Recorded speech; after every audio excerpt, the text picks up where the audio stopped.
Hello everyone, welcome back to my channel. আজকে share করব summer plus ফিশের লাঞ্চের recipe. এই রেসিপিটা তৈরি করার জন্য প্রথমেই মাছগুলোর মধ্যে নুন আর হলুদ মাখিয়ে নেব।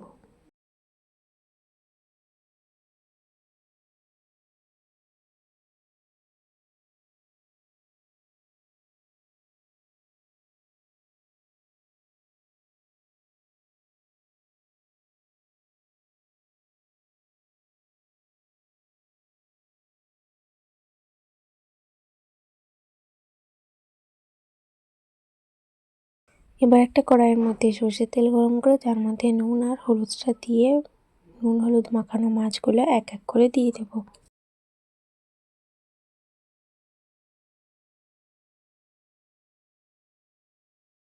এখন দেখবেন মাছের উল্টো পিঠগুলো হয়ে গেছে, এবার উপর পিঠটা পাল্টে নেব।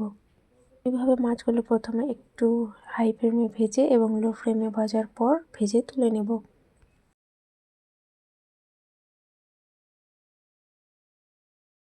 প্রথমবারে ওই মাছগুলো ভেজে নিয়েছিলাম, এবার দ্বিতীয়বারে আর যে বাকি চাকার পিসগুলো রয়েছে এবার ওইগুলো এক এক করে কড়াইয়ের মধ্যে দিয়ে ভেজে নেব।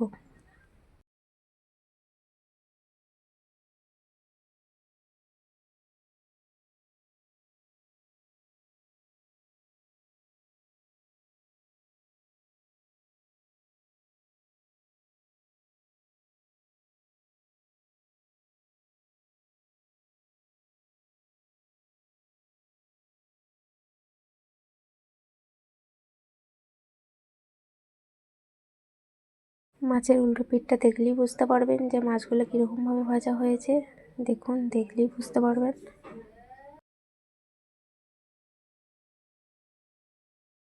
এবার ওই তেলের মধ্যে দিয়ে দেবো পাঁচফোড়ন আর তেজপাতা, দিয়ে পেঁয়াজ করে রাখা টুকরোগুলো ওর মধ্যে অ্যাড করে দেব।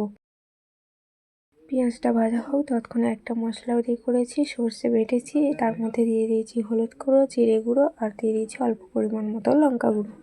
এর মধ্যে রয়েছে পরিমাণ মতো লবণ, আদা রসুন বাটা। পেঁয়াজটা ভাজা হয়ে গেলে ওর মধ্যে দিয়ে দেবো এই মশলার মিশ্রণটা দিয়ে ভালোভাবে নাড়াচাড়া করে মশলাটা কষিয়ে নেব।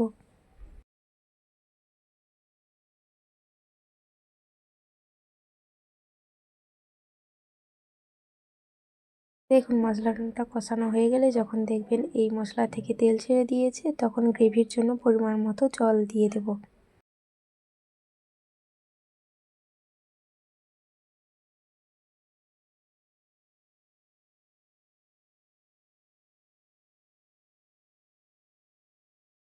এবার চিড়ে রাখা কাঁচা লঙ্কা ওর মধ্যে অ্যাড করব। গ্রেভিটা ফুটে গেলে এবার ভেজে রাখা মাছগুলো এক এক করে ওর মধ্যে দিয়ে দেব।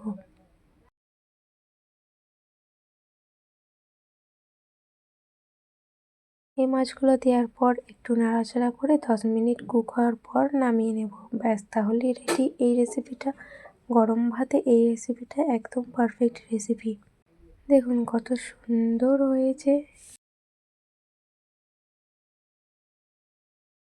রেসিপিটা খুব সহজেই বাড়িতে বানানো যায়। ভিডিওটি ভালো লাগলে সাবস্ক্রাইব করুন, পাশে থাকা বেল আইকনটা বাজিয়ে দিন যাতে আমি ভিডিও চাইলে সবার আগে আগে আপনার কাছে পৌঁছাই। আজকের মতো এই পর্যন্তই, দেখা হচ্ছে নেক্সট ভিডিওতে। টাটা।